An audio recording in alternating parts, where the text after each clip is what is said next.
안녕하십니까. 11월 12일 저녁 김경국TV 시작하겠습니다. 민주당 이재명 대표 지금 재판이 코앞으로 다가오고 있습니다. 그런데 과연 구속시킬 수 있을까? 이런 궁금증이 폭발하고 있죠. 그런데 이재명이 위정교사 혐의를 대하는 태도를 보면 답이 있다. 이런 내용으로 지금 말씀을 좀 드려볼까 합니다. 시작하기 전에 구독과 좋아요 그리고 알림 설정으로 많은 격려 부탁드리겠습니다. 이재명의 선거법 위반과 위정교사 혐의 1심 선고가 다가오면서 가장 이재명이 구속이 될지 그 부분에 대해서 궁금해하는 사람들이 굉장히 많죠. 이재명이 과연 구속될 수 있을까? 또 구속이 되면 어떤 혐의로 언제 구속이 될까? 이런 부분에 대해 관심이 폭발적으로 높아지고 있습니다. 온통 범죄투성이인 이재명 하나 구속 못 시키니까 나라가 이 모양 이 꼴이 아니냐, 이렇게 욕하는 사람들도 부지기수죠. 사실 작년 9월 위정교사와 대북 송금 등의 혐의로 국회에서 체포 동의안이 가결됐을 때 당연히 구속됐어야 했습니다. 그렇다면 이런 난리는 없었겠죠. 그때 구속됐으면 선거법이나 위정교사 혐의 그리고 대북 불법 송금까지 일사천리로 재판이 진행돼서 아마 지금쯤이면 이재명의 피선거권 박탈은 물론이고 대법원 3심까지 마치고 실형을 살고 있을 것입니다. 그런데 참 이상한 영장실질심사 전담판사인 유창훈 부장판사라는 복병이 나타나서 영장을 기각해버리면서 온 나라가 이렇게 시끄러워진 것입니다. 유창훈 판사 본인은 그냥 좌파 정치인 한 명 봐준다 그렇게 생각했는지 모르겠지만 당시 영장 기각은 대한민국의 역사를 바꾼 재판이었죠. 그 때문에 이재명의 몸집은 더욱 탄탄해졌고 또 총선 압승으로 덩치가 엄청나게 커져버렸습니다. 사실 계속 말씀드리는 부분이지만 이재명을 진작에 구속시켰더라면, 이재명과 문재인을 진작에 처단했더라면 윤석열 대통령의 지지율이 이렇게 곤두박질 치는 일도 없었을 것입니다. 이제 두 번째 기회가 왔는데 과연 이번에는 구속이 가능할까요? 많은 사람들이 그렇게 얘기하죠. 피선거권 박탈령이 선고는 되겠지만 법정 구속까지야 가겠느냐, 이런 생각들을 많이 하고 있습니다. 왜냐하면 이재명은 현역 국회의원입니다. 그래서 구속시키기 위해서는 체포 동의안이 국회 본회의에서 가결돼야 되죠. 그런데 민주당 의석이 지금 사실상 민주당 소속이라고 할 수 있는 무소속 우원식 국회의장을 제외하고도 민주당 의석만도 170석입니다. 다른 야당 의석 합치면 192석입니다. 민주당 내 반명계 의원들이 이재명의 구속에 가결표를 찬성표를 던진다 하더라도 조국당이나 다른 군소 야당 의원들의 숫자를 감안하면 본회의에서 가결은 거의 불가능합니다. 그래서 징역형이 나오고 판사가 법정 구속을 명령한다고 하더라도 구속까지야 시킬 수 있겠느냐, 이런 전망이 지금 유력합니다. 그런데 국민의힘 주진우 의원이 새로운 법리를 제시했습니다. 말하자면 이재명의 아킬레스건을 찾았다는 것입니다. 처음이 아니고 몇 개월 전에 주진우 의원이 한번 주장을 했습니다. 그래서 저도 그때 주 의원의 방송을 보고 제 방송을 통해서 한번 소개해 드렸던 적이 있습니다. 그런데 그때는 사실 선고가 많이 남아 있었고 해서 크게 관심을 끌지는 못했습니다.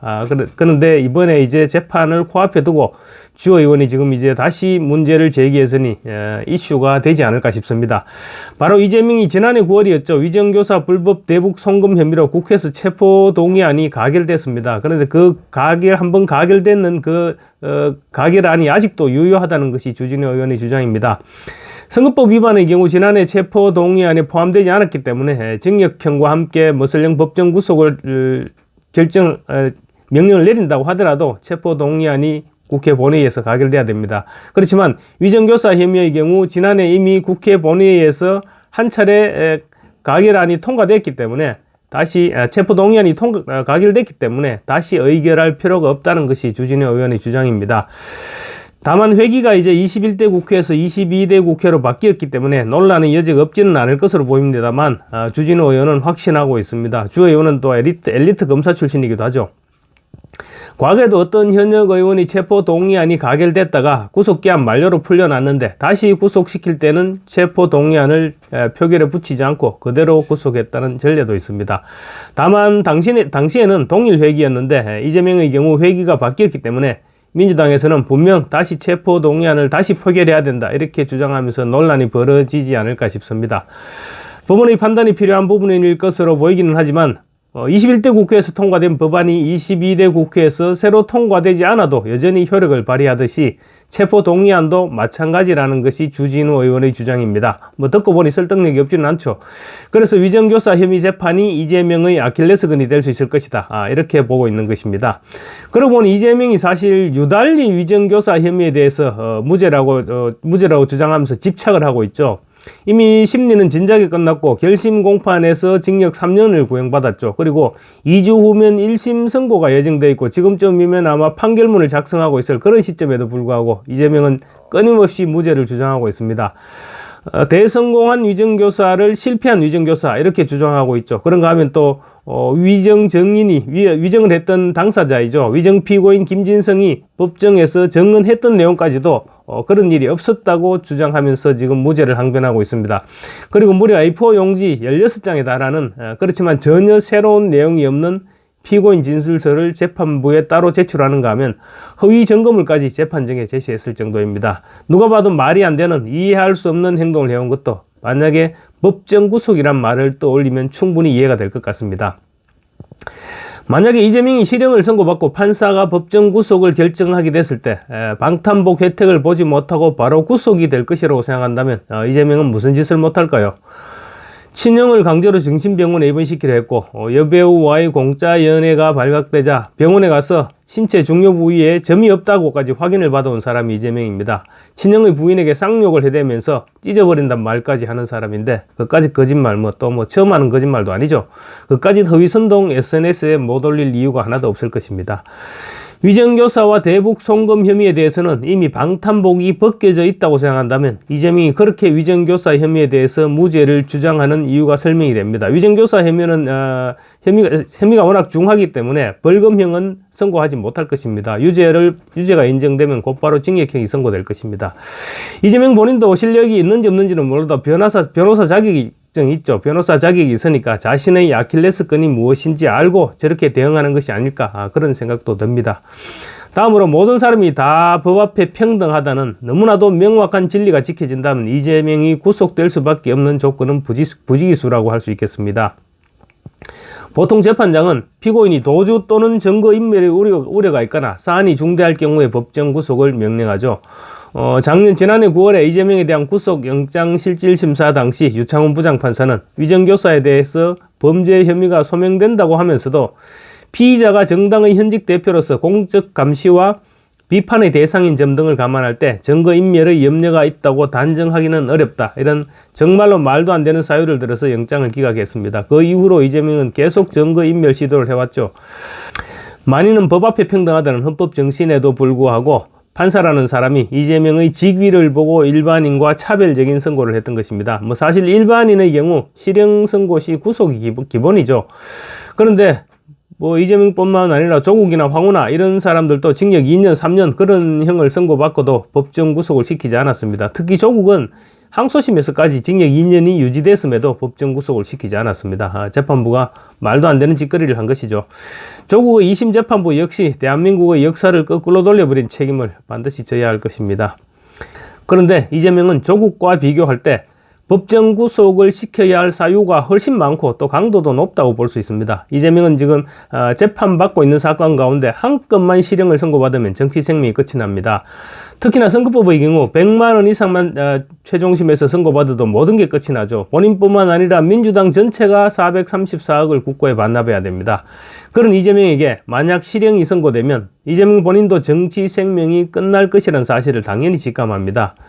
모든 공적인 지위도 내려놓아야 되겠죠. 만약 구속된다면 대북 송금 사건 재판 때까지 구속이 연결될 수밖에 없을 것입니다. 그러면 최소 10수년의 징역형을 선고받게 됩니다. 대북 불법 송금 사건 관련해서.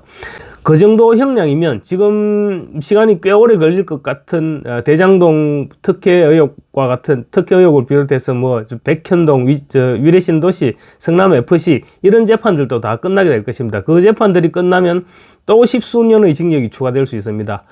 그리고 구속 상태에서 남아있는 범죄 혐의들에 대한 수사와 재판이 진행되면 이재명은 그야말로 죽을 때까지 교도소에 있어야 됩니다. 정치사범도 아니고 뇌물의 횡령, 배임, 위정교사 이런 온갖 지저분한 범죄자를 유력 정치인이었다는 이유로 과연 다음 대통령이 사면시켜줄 수 있을까요?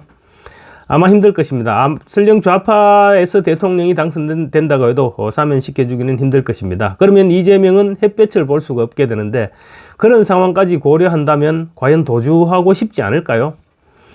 또 이재명은 지금까지 온갖 증거인멸 시도를 해왔습니다. 당장 재판 중인 위정교사 혐의와 관련해서도 가짜 증거를 들이대는 등 온갖 거짓말을 해왔습니다. 대북 송금 사건과 관련해서 이화영에게 진술을 번복시켰죠. 또 민주당 전체가 나서서 조직적으로 사법방해 행위를 저지르기도 했습니다. 검찰 사칭과 무고, 또 다른 허위사실 공포 혐의를 받은 선거법 위반, 이런 온갖 거짓말 범죄에 이재명이 연루되어 있습니다. 그래서 그런 거짓말은 언제든지 반복될 수 있을 것입니다. 다른 여러 가지 재판도 진행 중이기 때문에 당연히 증거 조작 우려가 크다고 볼 수 있습니다. 범죄 혐의는 상당히 위중하죠. 일반인이라면 이 가운데 한 가지만 해당되면 당연히 법정 구속입니다. 이재명도 일반 국민에 적용하는 기준, 그 잣대를 들이대면 구속을 피할 수 없다는 말이죠. 주진우 의원에 따르면 법정 구속을 유예할 때는 2심에서 재판 결과가 번복될 가능성이 있을 때, 또는 새로운 증거나 새로운 증인을 내세울 가능성이 있을 때, 그때도 재판 결과가 번복될 수 있기 때문에 법정 구속을 유예한다고 합니다. 이재명은 이미 1심 재판에 올인해서 시간을 끌 만큼 끌었습니다. 그래서 항소심에 더 이상 부를 증인이 아마도 없을 것입니다. 주진우 의원은 이런 상황에서 1심 선고에서 유죄 실형을 선고하면서 법정 구속하지 않는 것은 매우 비합리적이다. 증거인멸을 하라고 판을 깔아주는 격이 되기 때문이다. 이렇게 얘기를 했습니다. 법은 만인 앞에 평등하다, 그렇게 배워왔지만 실제 법 적용은 그렇지 못했던 것도 사실입니다. 그래서 사람들이 이재명같이 저렇게 많은 범죄를 저지르는 사람을 왜 구속시키지 못하냐고 분통을 터뜨리고 있는 것인데요. 글쎄요, 이번에는 한번 기대해 보도록 하겠습니다. 감사합니다.